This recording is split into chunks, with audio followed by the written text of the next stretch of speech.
Welcome in, everyone. This is our webinar on helping students become stronger writers, practical resources for elementary classrooms. And we are so glad and grateful that you're taking time out of your busy day to be joining us.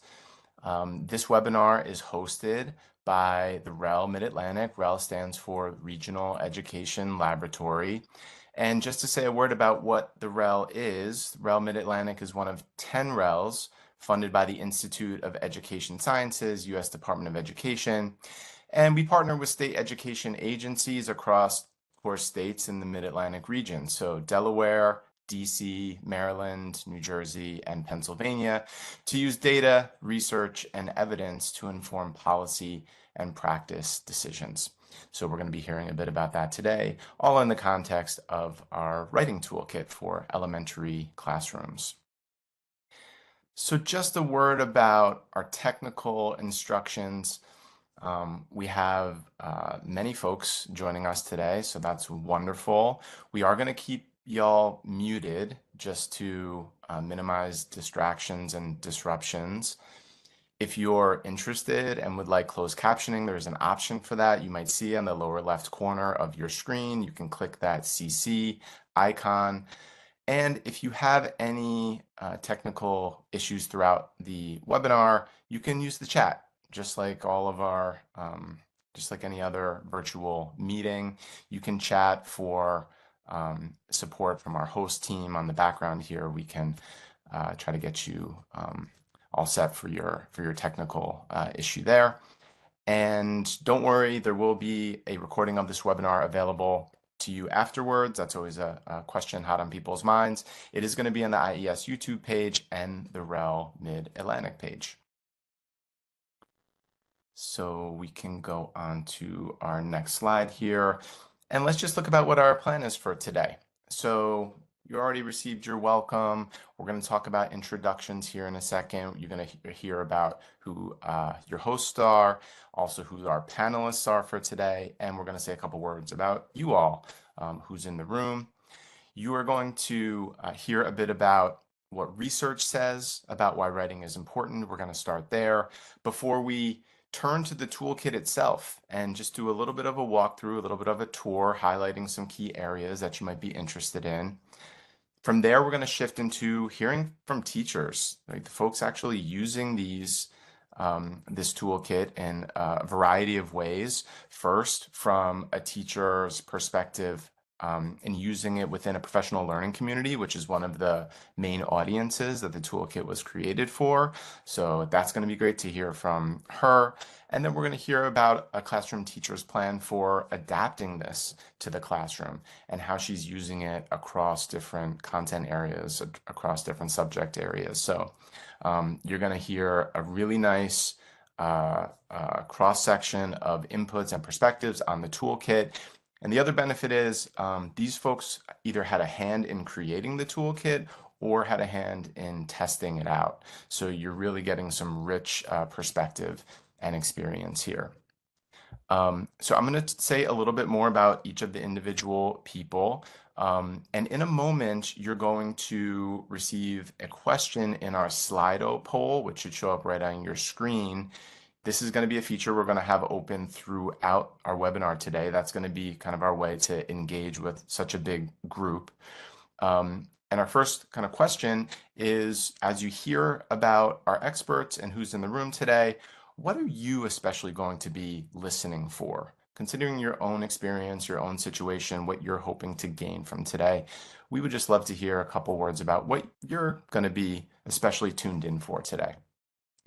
So just for our host team, we have Erica Lee, who's a senior researcher at Mathematica, and Julie Brew as well as principal researcher at Mathematica.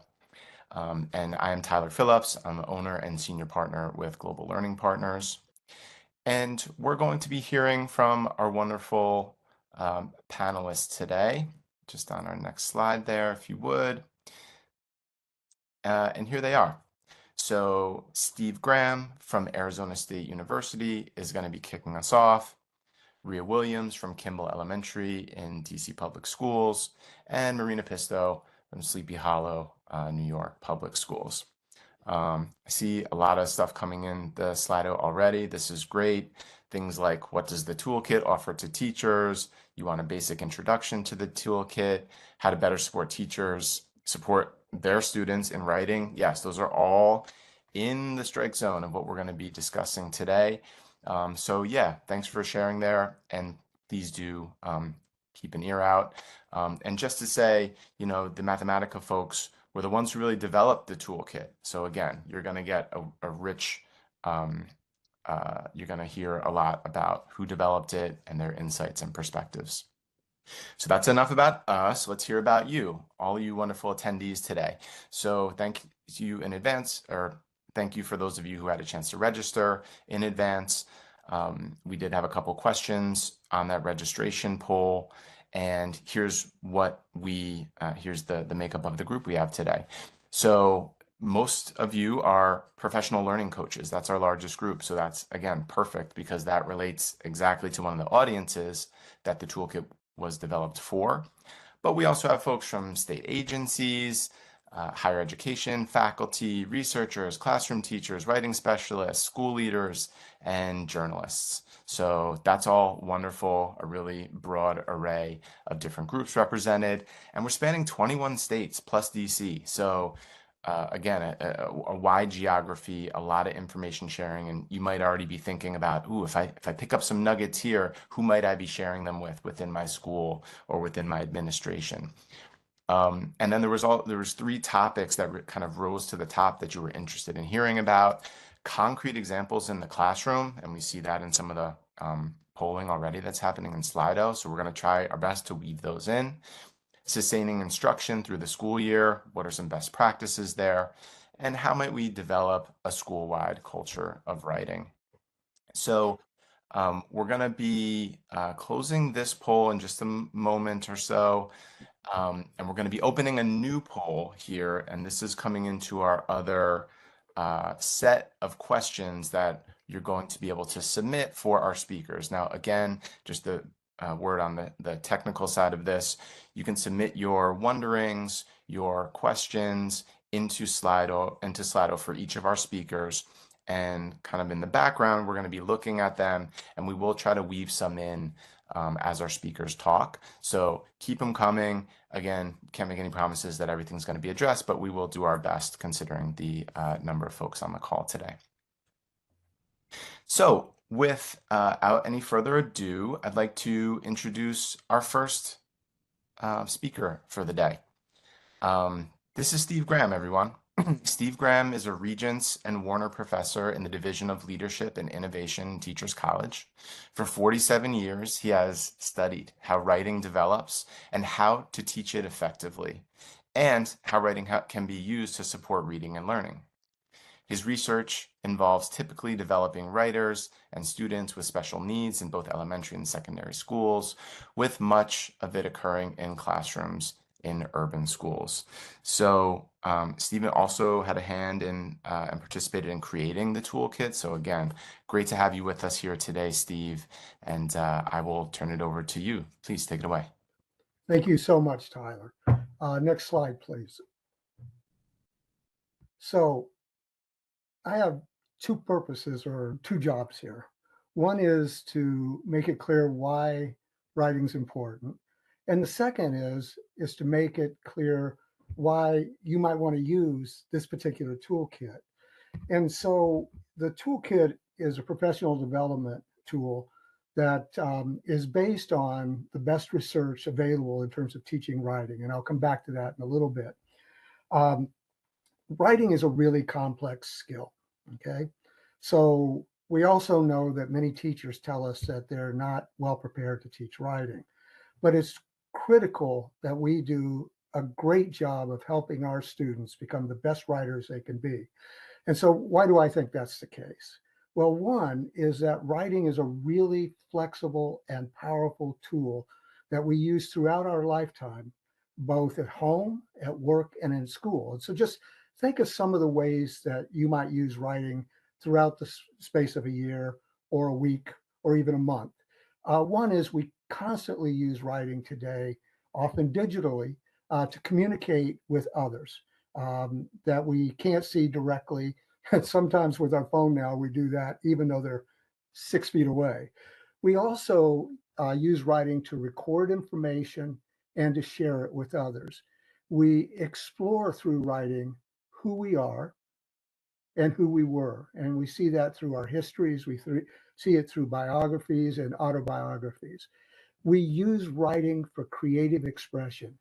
Quite honestly, this is one of my favorite things because I love movies, I love songs, and those are based on people using their creative writing talents to create entertainment that we can see at this point in time in history at any point we want.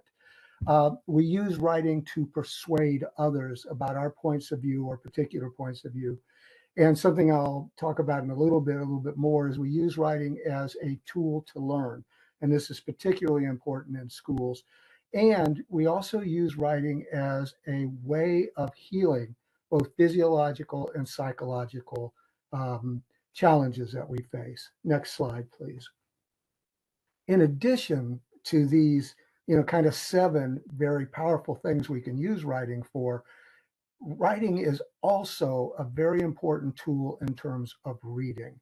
And so if we increase how much students write, we see a corresponding increase in their reading comprehension.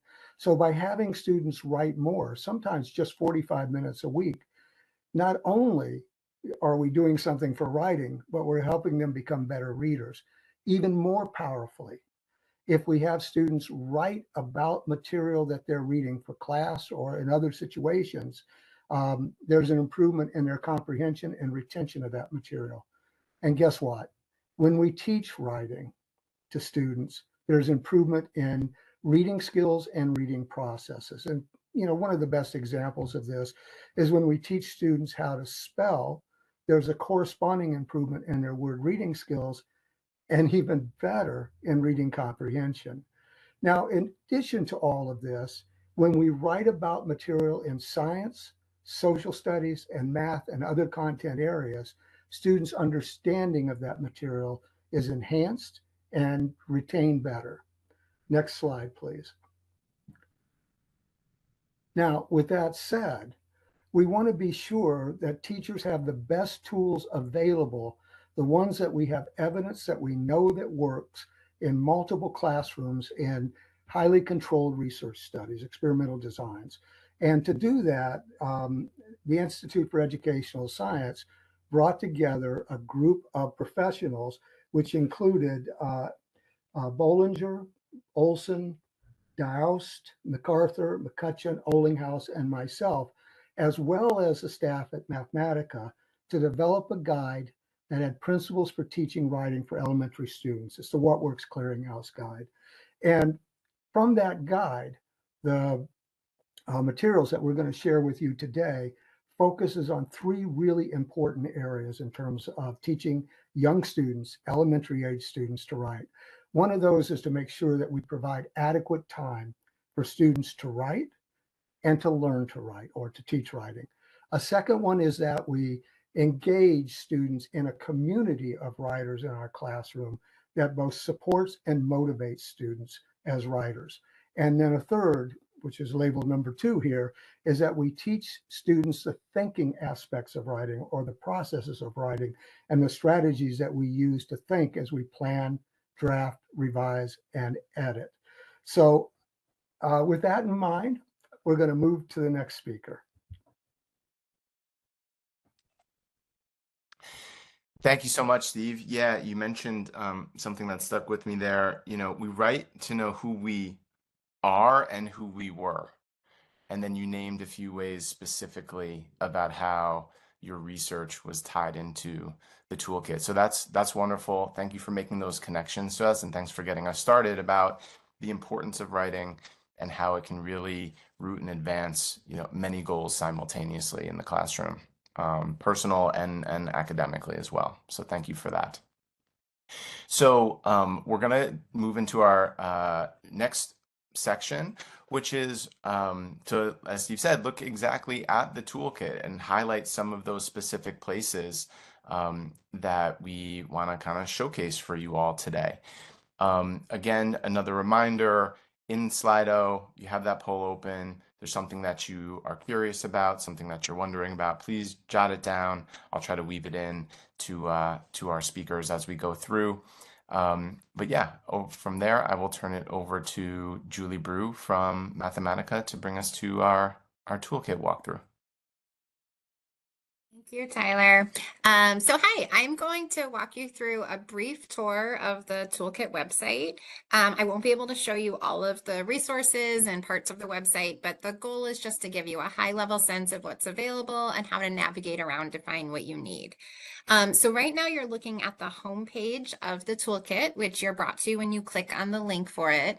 This is an introduction, and if you scroll down just a little bit at the top of this page, you can see a link to that What Works Clearinghouse Practice Guide that Steve just talked about, as well as just an overview of what teachers will learn and what school leaders will learn from the toolkit.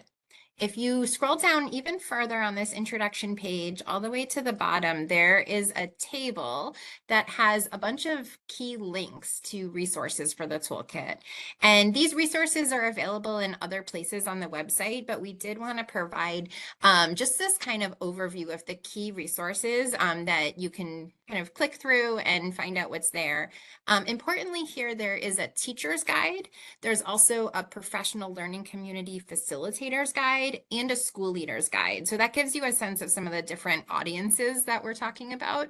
There's also some overview materials here, like a checklist and a syllabus. If you scroll up back to the middle of this page, I just wanted to highlight that there's kind of two ways to go about using this toolkit. So based on advice of writing experts and teachers and school leaders that we worked with, we did design it primarily to be used in a collaborative setting in a professional learning community. This would be done in 8 one-hour sessions where a community of teachers would come together with a facilitator, work through the content, and have discussion-based sessions. We do recognize, though, that not all teachers have time for this, or they may not have a professional learning community available at their school or district. So there are options for independent learning as well, and there's an independent user guide that's linked here on the introduction page, and that would take approximately 5 hours to complete if done in whole. So now I want to take you to the resources tab. And you can start at the teacher and facilitator materials. And there are a lot of resources available here. This is kind of a one-stop shop for a bunch of downloadable resources. If we start at the teacher self-reflections, I will show you there's a few tools. One is called an initial self-reflection, and then there's a couple of follow-ups that can be used throughout the course of going through the modules of the toolkit. The idea here is that this is kind of a self-assessment of whether as a teacher you're already using these evidence-based practices and how much you're using them in the classroom, and to help identify areas where you might want to grow further or set goals for using the toolkit, and then to be able to check back in on your progress and goals along the way. You'll be hearing one of our teacher panelists talk about using this self-reflection later in the session.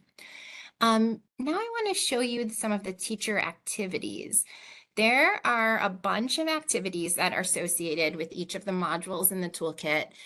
These are independent activities that can be done after each of the PLC sessions to help teachers kind of think about, plan, and apply the strategies in their own classrooms. So for example, the first one on this list is about integrating writing across subjects. This is based on that recommendation that Steve mentioned of incorporating daily time for writing and using writing across all of the subjects. And so this is a way for teachers to more intentionally think about how to bake writing into science, math, social studies, places in the day where you might not traditionally be thinking about writing.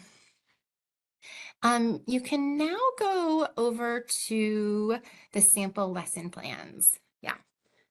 So there's also a number of sample lesson plans, as well as some fillable templates for lesson plans that go along with specific strategies that are taught in the toolkit. In addition here, you can see there's a video that shows a teacher modeling one of these writing strategies called Pick Ideas. So these are some sort of additional resources to help reinforce what's learned in the PLC sessions and to help think about how to apply it in your classroom.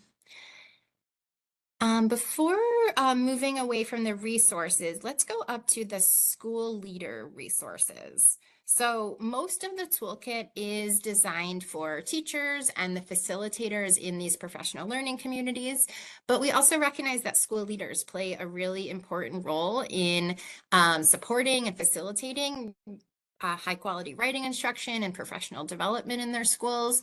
So there is a school leaders guide that's meant to accompany the other toolkit resources. You can see there are a range of topics covered in this guide. So starting with developing a school-wide culture of writing, and then some more specific supports around actually setting up and supporting a professional learning community, integrating writing for all teachers in the school, monitoring writing practices and using data.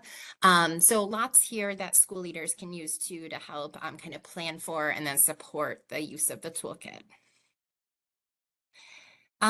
So now I want to take you just to a quick look at what the course modules look like. So in addition to being able to download all of those resources, the website also will walk you through the actual modules that make up the toolkit. So if you were to be using this in a professional learning community, you would start with the orientation here. You can see if you scroll down that the orientation is actually set up in a set of short videos that's meant to really introduce everybody, the teachers, the facilitator, to what the toolkit is all about, and is accompanied by a set of activities and discussion questions that happen in between watching these videos. This is also a time where teachers complete that self-reflection that I mentioned. If you go back up, I'll just quickly show what one of the course modules look like. So the kind of the meat of the learning of the toolkit happens in these three modules. And you can see here this, you can go to session 1.1. You can see here, this is the first session, which is about facilitating writing every day. And if you scroll down, you can see sort of what the recommendation from the original practice guide is, and then a set of activities, some independent work that happens before the session, some collaborative work that happens during a PLC session, and then some follow-up work to plan and apply the practices in your classroom. And there's one of these pages set up for each of the sessions and modules, so you can kind of work through it sequentially or dive into the specific topic that you want to work on.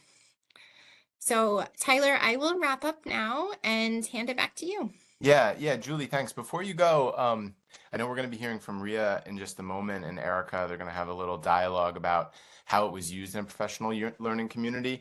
I'm just wondering if you might say a word about what you've heard or understood that people have liked about the toolkit and using it in very different ways. Is it like the templates? I know the self-reflection tool was also popular. I know there's some videos on there.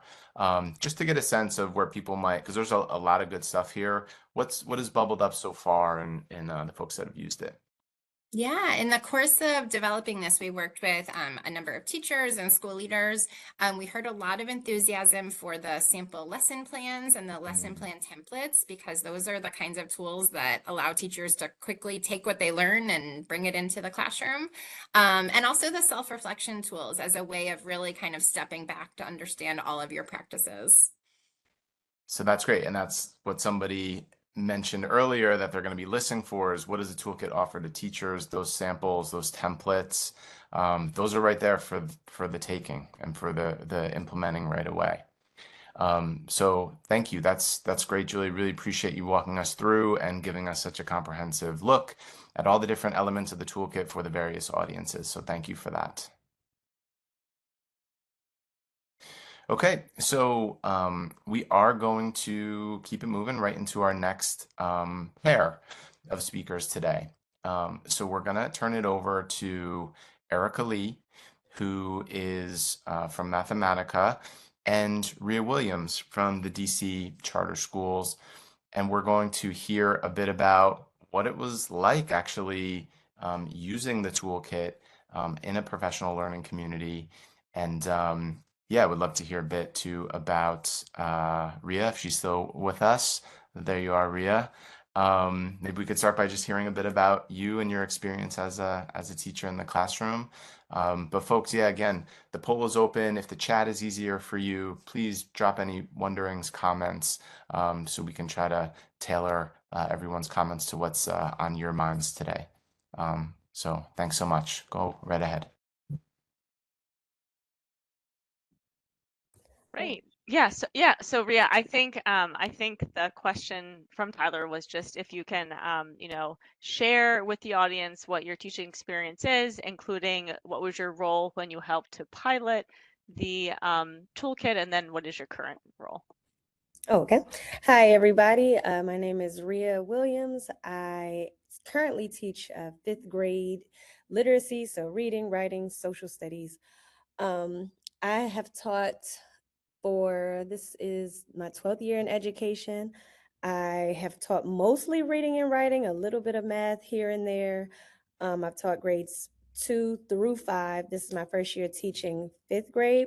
When we were working with the toolkit, I was currently teaching fourth grade humanities, reading and writing. And I think it had been like my third year teaching fourth grade. So yeah. And I currently teach in DC public schools. And at the Yeah, time, it was a charter. that's great. And I know we have folks who are from all over the US, but I really want to thank Ria for joining us today because it is in the DC area. It's like beautiful, sunny degrees. It's like maybe 80 outside. And so we really appreciate you spending the first beautiful day of spring with us. So, um, so we know that your school chose just some parts of the toolkit to use during the pilot period. Which parts did you use during that pilot? We did the PLC model version. So it was a group of us. It was myself, I think a third grade teacher, our vice principal. We did the what is the first module, I believe, Hmm. or like the first two modules. And yeah, did I answer the question? Yeah, that's Sorry. great. So I think you likely focused on expanding writing throughout the school day and also creating a community of Yep. writers. And then I think you might have done a couple from the second Yes, module as well. that's exactly right. Now that you're saying it, that's exactly right. Um, Yeah. yes, I remember we started off with kind of like self reflections in our PLC. I know that was already mentioned, but I really did enjoy the self reflection because it did make you stop and think, well, how often do I include writing, and not just when it's like mandated or when it's just writing time? Like, am I truly finding places and spaces to include writing? Um, yeah. Yeah. That sounds great. And so, can you tell me a little bit more about what your experience was of using the toolkit in the actual PLC? Like, for example, how was that a different experience than your usual day-to-day planning activities? Oh, really loved it. I feel like usually when you're in a meeting with your vice principal or your coach and other teachers, it's very like serious. It's a PD. You feel like almost like you have to put on. Maybe it can feel like a gotcha, like you are doing this, you're not doing this. It was actually not like that at all. How you have learned what a PLC is, that's exactly what it was, like a professional learning community where we came together. um we were able to feel really open about saying, hey, I don't use writing in this way, even though I'm a writing teacher. And then we just kind of, like I said, brainstorm different ways that we either wanted to implement something, or after we had implemented, we talked about it and how did it go. um I think that may have been, now that I think about it, I think that may have been the only time in my career where like it was a true PLC without the pressure of feeling like if you don't do this, you didn't do it right and there's a consequence to it. It was just very much like a, a professional learning community, teachers learning together, figuring it out together, talking to our principal together. So, yeah. Yeah, that is great. And it also strikes me that that your vice principal had to kind of want to like buy into this, right? Because it was a fair amount of time in a rather short period, right? So it was kind of intensive, but it sounded like you really enjoyed that. Yes, yes. It's like she had to buy in, and she also had to be open enough, because I think sometimes, especially in today's educational landscape where we are focused on teaching to tests and teaching to assessments, being open-minded enough to take a step back and think about, like, why are we why are we teaching writing? What is the purpose of writing? How are we making sure that we're teaching kids the purpose of writing by implementing it throughout the day? And we were able to just kind of take a step back and begin to truly have those discussions away from curriculum and away from assessment. That's great. And I also appreciate how you mentioned, and I didn't even feed it to you, that you know, you can use this toolkit with your current curriculum, right? Like this was not a new curriculum. This is meant to, with your existing curriculum, here are some practices you can use. So we didn't even plan that, but you are just spot on with that. So, what aspects of the toolkit have stuck with you the most? So, for example, how did the toolkit change your instruction or improve it in some way? Okay. I think so. The first part with the PLC piece, um, even just having the experience of what a PLC can be like and what it is like, that stuck with me, because I really did enjoy that. I really enjoy the stop and to self-reflect. And I consider myself a pretty self-reflective person, but I think sometimes we want to, even in self-reflection, protect ourselves. But answering the questions honestly just allowed you to truly like take a step back.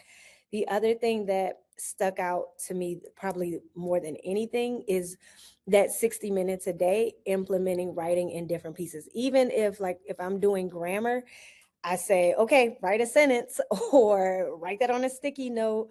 Just even if it's not, I think before the PLC, we were really strict with reading and writing days. Like, today's a reading day, today's a writing day, and now we're going to learn how to write an essay. But making sure that regardless of what kind of day it is, you're implementing reading. I'm sorry, you're implementing writing. And even when I taught math a little while, I taught math and reading for a time last year, just making sure students explain their thinking. So even regardless of what subject it is, asking kids to write. And I was looking back at the toolkit before this, and something else that I was like, oh yes, I remember that was when we had the kids making sure that the kids have like rubrics and that they're checking each other's work and that they're sharing. And I know that is like a popular thing to say, but a lot of the times in the hustle and bustle of classrooms and in the hustle and bustle of planning for assessments, you don't always do it. But having the toolkit and going through the PLC process really made me like, okay, let's make sure we do that.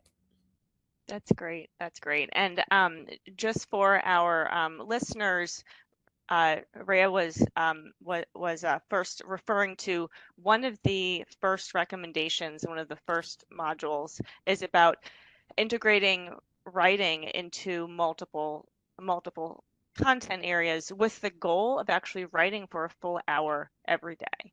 And again, Rhea, what you said just backs up what Steve said earlier, which is when they're writing in math, they're also making sure that they understand why that, why does that equation produce a certain answer? It definitely helps to kind of write it out, right? And so they are practicing writing, but they're also practicing their mathematical thinking, of course, too. Yeah, because I remember when we first heard 60 minutes a day, that sounds crazy. But when you think about like not necessarily just sitting down writing for 60 minutes straight, it was like, oh, that makes sense. We should be doing that. That should be a practice around the school. Yeah, that's great. So we have a little bit more time. So what about let's see, how did the content of the toolkit align or complement your curriculum or activities that you were already doing? So at the time, the curriculum that we were using didn't necessarily have like explicit writing instruction. It was more like a big writing project that you walked students through each semester. So I tried to like already make adjustments to that because kids need to know how to like sit down and do on-demand writing. I think the biggest addition to that was, like I said, the use of rubric and having students like read their writing and share their writing and have like that circle of writing. Another thing, because I know you asked about like how did it complement the curriculum. Another thought I had that doesn't necessarily answer that question, but was thinking about other teachers in the building, like specials teachers, how I could like partner with them. Like, okay, can you have kids, whatever activity, like if you all are doing a dance activity, can you have them write about what that movement felt about after? So it wasn't necessarily just on me or just the music teacher, but it allowed me to push myself to collaborate with other teachers to implement writing in their classroom spaces as well. Yeah, and that's great. And like, especially with that example right there, again, I'm just thinking back to Steve's slide where it's like, it's about self-reflection, it's about healing, right? Like it's about expressing yourself. So this was great. I've run through all my questions, but we have a little bit more time before we have to pass it on. So I just wanted to see if there were any closing thoughts that you wanted to share with our audience. No. Yeah, and actually, Ria, sorry, before you do, we do have a couple questions from Oh, the great. audience that, yeah, exciting. So there was a question, Ria, is there ever any focus on the sentence level of writing? On the sentence level of writing? Within the toolkit, I know there's like they go through the process of writing, Hmm. but I'm not sure, Erica, if it gets as granular as like this is how you structure a sentence or grammar, Yeah, capitalization. so it doesn't get down to that level, but I know we certainly do have some exercises where we suggest students write out their their idea in multiple ways and then kind of try to think through which of these sentences is clearest or which is most accurate Hmm. to really what I mean. Hmm. Great. Great. Thanks for speaking to that. Another one, Ria, can you just say another word just because I know there are a lot of like professional learning community folks or facilitators in the audience today. What was the structure for your PLC? Like how often did you meet? For how long? Like who facilitated? What was the kind of cadence of it? How long did it last for the whole year? Was it only a couple months? Do you recall? No, it was well, yes. Yes, I recall, but it wasn't the whole year.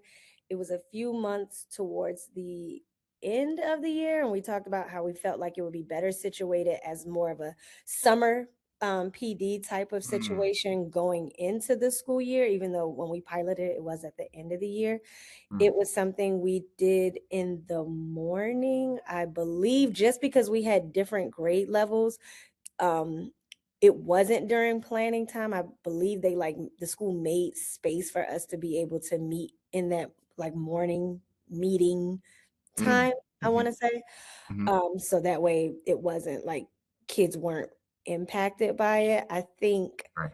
um for implementation purposes, like I said, we really thought it would be great to have like during summer PD and maybe like those first early beginning of the school year PDs. And if you're a teacher that wants to implement it, maybe during planning time, because it can be as long or as short. Like Mhm, you can modify it.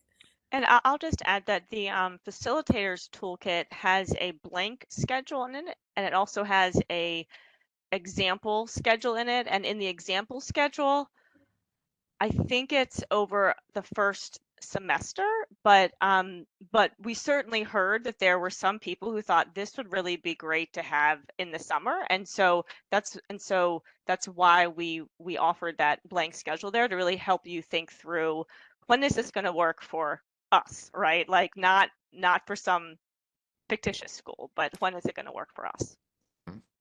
Yeah, I mean, it sounds like there's a lot of flexibility in there that you can use and right size to whatever time of day, or if it's a summer PD, or if it's throughout the year. So that's a real another benefit aspect of the toolkit.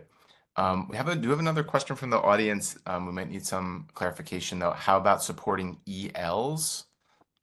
English learners. Mhm. Anything in the toolkit around supporting English language learners?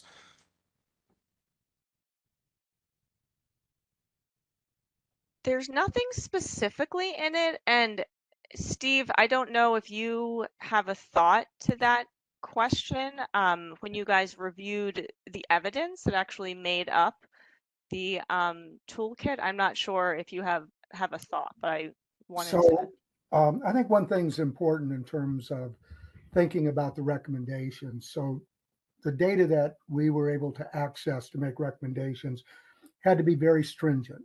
And I've just completed a meta-analysis taking a look at writing instruction for English language learners. We found a total of about 36 studies. That's it. So there's not been a lot of research focused on kids who are learning English at the same time, in US schools that they're learning to write. However, what I would say is that there's no reason to think that the kinds of things that we recommended and that are showcased in the toolkit wouldn't work with kids who are English language learners as well. You have to provide, you don't grow as a writer without time to write and without time to teach. We want everybody to work in the most supportive and conducive environment available. And kids need to learn how to engage in planning, drafting, revising, and editing, whether their English is, a native speaking English learner, or whether there's somebody that's learning English as they're also learning to write. So, if you said, is the evidence there for these recommendations just for English language learners? I would say no, but a good sense would suggest that all of these recommendations would work with all kinds of kids. Thank you so much for that honest assessment, Steve, and that background.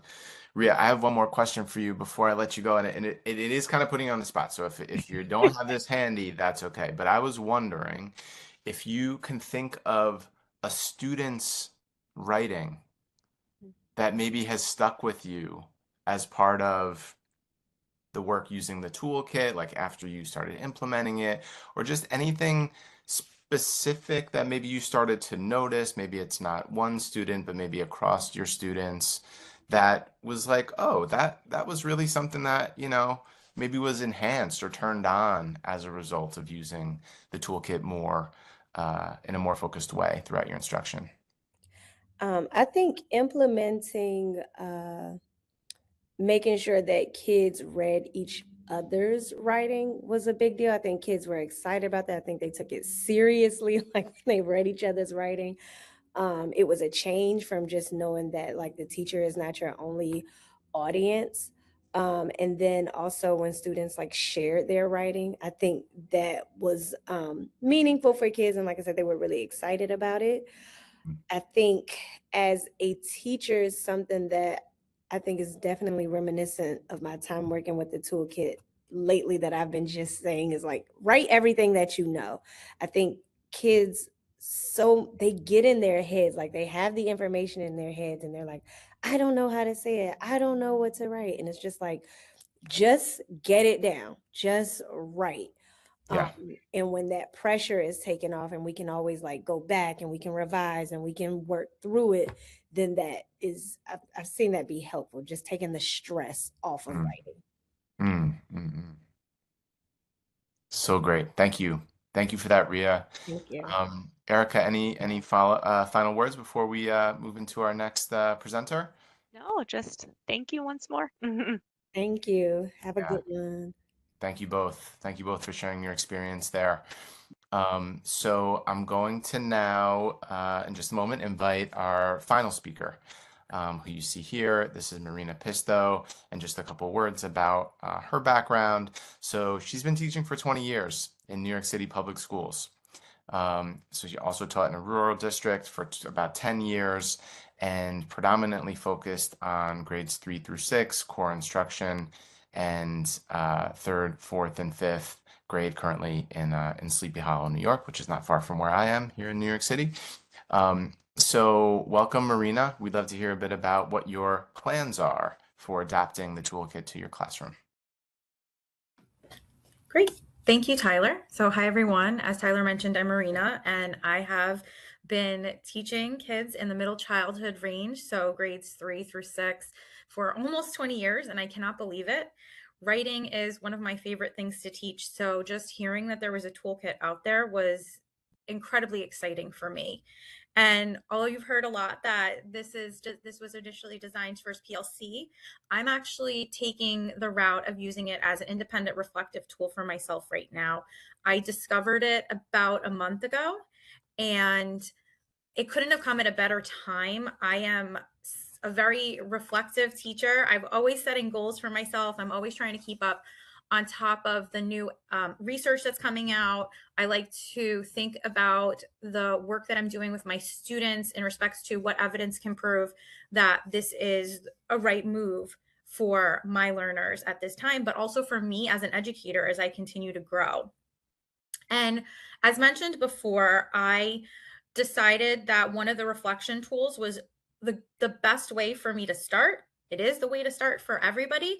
For me, I took a look at the initial reflection on current practice, and I used it more as an opportunity for me to consider what I was doing already that was in alignment with the toolkit and the recommendations, and where can I find some spaces for myself to grow.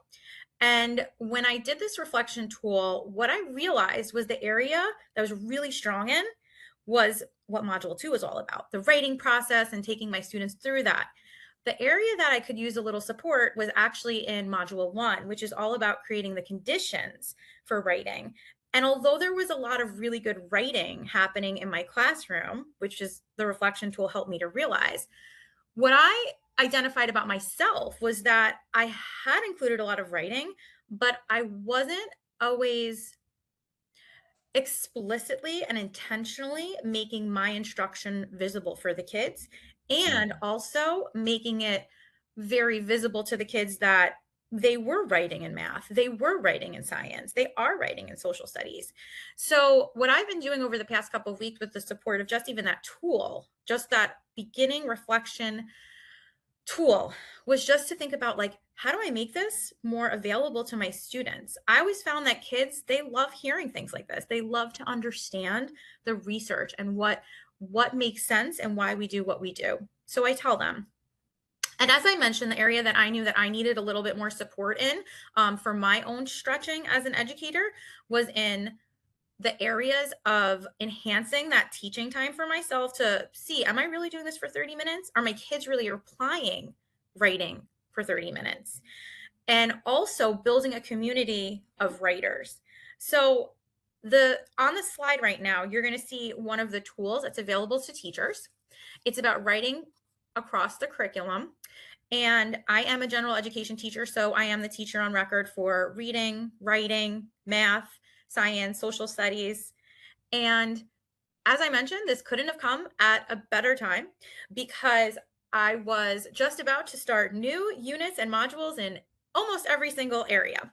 So going through this part of Module 1 really gave me an opportunity to think about how can I leverage my time in the content areas in math and begin to make it explicit to my students that they were writing, give them some support, more support in their writing, help them to realize that writing doesn't always have to be big pieces that we take through the writing pieces, through the writing process.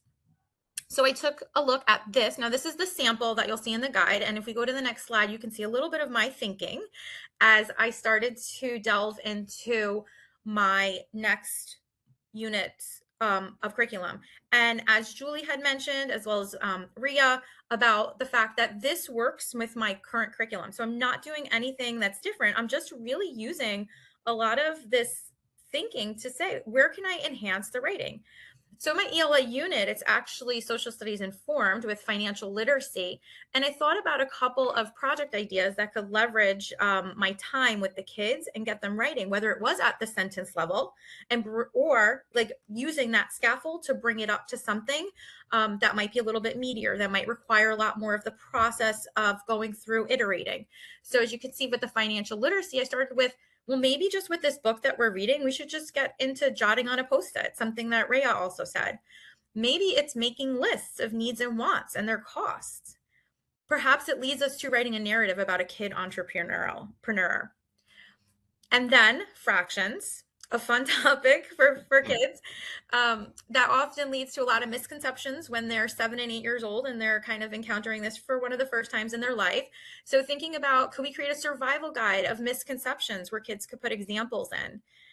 We are big fans in my classroom of Which One Doesn't Belong, the popular exercise where you see 4 different images or math ideas and everything doesn't belong or everything can belong. You just have to write a claim with evidence and reasoning. We'd always done that orally and built out conversation, but I said, hey, you know what? I think we could probably use this as another opportunity for kids to write a claim about which one doesn't belong and then provided evidence and reasoning, something that we all do in life and we do in lots of different ways in ELA. So there was another cross-curricular connection.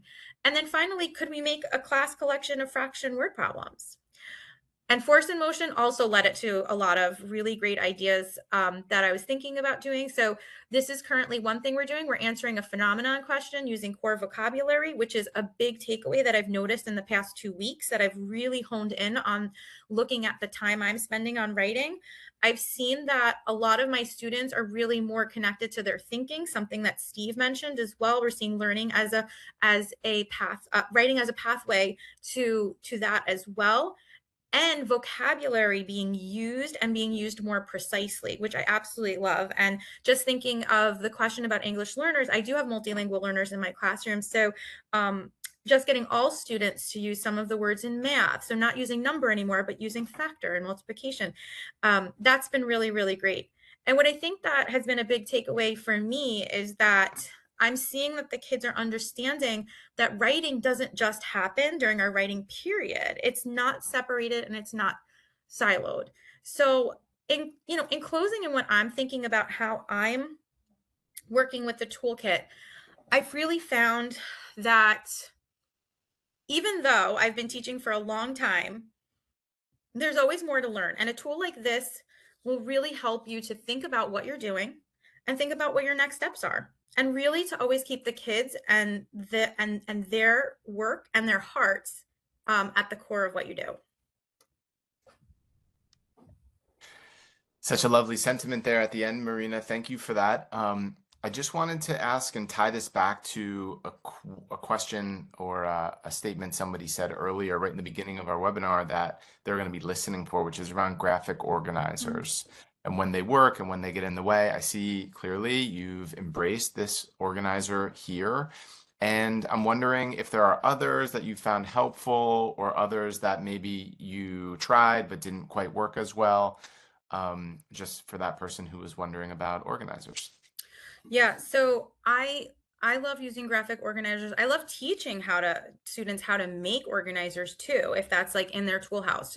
And I really believe, as you know, going back into the writing process, the whole like brainstorming and pre-writing and preparing, that is so critical to everything before you get your words out on a paper, even the oral rehearsal that comes from it. So I would say with graphic organizers, there's a lot of thinking maps that I like to teach kids to make. So if we're comparing and contrasting, I'm not a Venn diagram fan. I'm a double bubble fan. If you look that one up, that's not just a gum, but it's a great way to really color code your graphic organizers. So it adds another layer of differentiation into it too for people to keep things organized. I will say that when I do longer writing pieces, for sure, we do take the time. Sometimes we do an old school, like notes on note cards and start sorting out what goes together. And then we bring that over to another other scaffolds that help us to actually put it on paper. So anything really, so it doesn't always have to be a graphic organizer that's on paper. It can be something that like can physically be manipulated to keep writers and thinking engaged. Yes, great. Thank you. Thank you for that. And I know we're just about at time here, but there is a question in the chat. Thank you for that, or in the Slido poll here. It says, I know thinking aloud and modeling writing in front of students can be a bit uncomfortable at first. Can you share how you approached that, and if it helped with community building or perhaps building the confidence of students, and how you did that? I love writing. I think I said that right in the beginning. I love teaching writing because I love to write. I love to write. And I think that not everybody loves to do that. And that's okay. That's okay.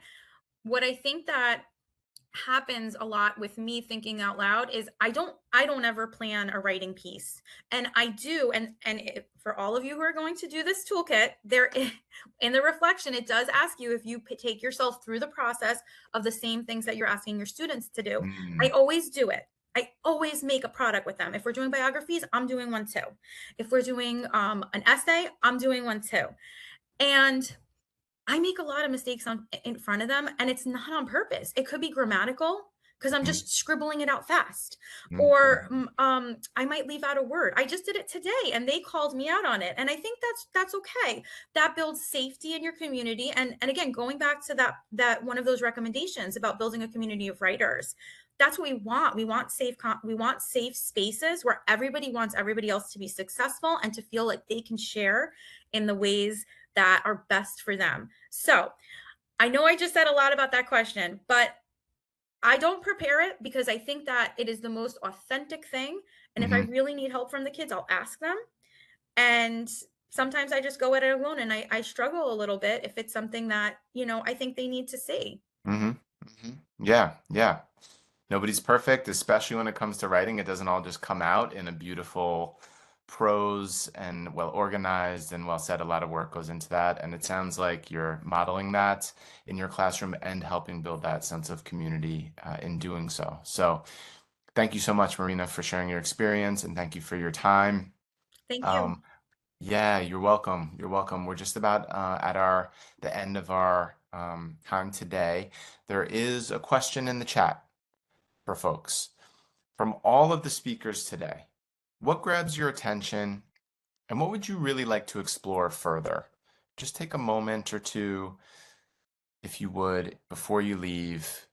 Name what you would really want to explore further, or what you might want to try out as a result of our time today. Give you a second or two to jot that down. Put your hands on the keys, folks. Share with the group. What would you like to explore further? What really stuck with you today? As you do that, I'll just say a word or two about what you see on the screen here. If you have any questions, there is a way to reach out to the REL Mid-Atlantic. There's an email right there. Maybe we can drop that in the chat for folks. I see some thoughts coming in. How to engage teachers in writing across the curriculum. Nice. Thank you. Yeah. Keep them coming, folks. Thank you for whoever submitted that. And then there's a way to explore the toolkit, which you have the link for, of course. And in the chat, you'll see there is the link to the IES YouTube channel, as we mentioned. So that's where the recording of our webinar today will be, if there's anything that you want to rewatch or catch. One last thing before we let you go and unhook for the day. When you close out of this meeting, you are going to get a prompt to complete our feedback survey.